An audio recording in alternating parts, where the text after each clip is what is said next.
लो माँ, अब तो खुश हो। जब देखो कहती रहती थी एक बहू ला दे, एक बहू ला दे। लो, आ गई आपकी बहू। अब खुश? हाँ हाँ। बहुत खुश हूं मैं। तू अपनी बता।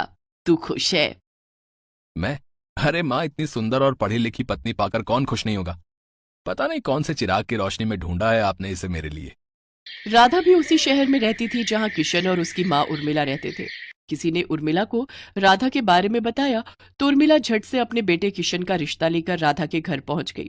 राधा पढ़ने में बहुत होशियार थी, मगर उसके पिता रिक्शा चलाते थे और बहुत ही गरीब थे, इसीलिए राधा भी अपने कॉलेज की पढ़ाई पूरी नहीं कर पाई। फिर एक दिन, राधा बेटी, मुझे तेरी पढ़ाई के बारे में पता चला। तू आगे पढ़ना चाहती थी ना?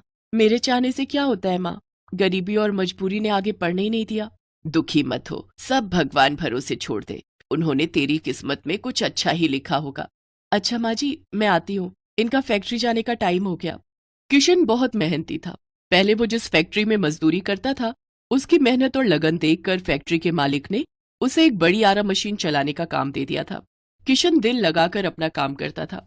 फैक्ट्री में भी सभी लोग उसे बहुत पसंद करते थे। सब ठीक ही चल रहा था, पर उस दिन अचानक। अरे किशन, चलो चलो। क्या हुआ भैया? अरे वो अपना कलवा है ना, उसे बहुत चोट आई है। हे भगवान, कैसे? पता नहीं, मशीन चला रहा था कि तभी ब्लेड टूट गया और सीधे उसके सीने में जा घुसा। बहुत खून बह गया उसका भैया। मैंने सेठ जी से कितनी बार कहा है कि सारी मशीनों के ब्लेड बहुत पुराने हो गए हैं, उन्हें बदलना चाहिए, लेकिन सेठ जी मेरी सुनते कहाँ हैं। लगता है तुम अभी सेठ को पहचान नहीं पाए हो, है? वो जितना कंजूस है ना, उतना ही बड़ा शैतान भी। लेकिन हो ना हो, हम सबको एक होना ही होगा, तभी इस मुसीबत का हल निकलेगा। मतलब?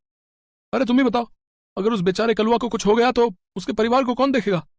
सेठ को उसके परिवार की मदद करनी होगी भाई, चाहे जो हो जाए।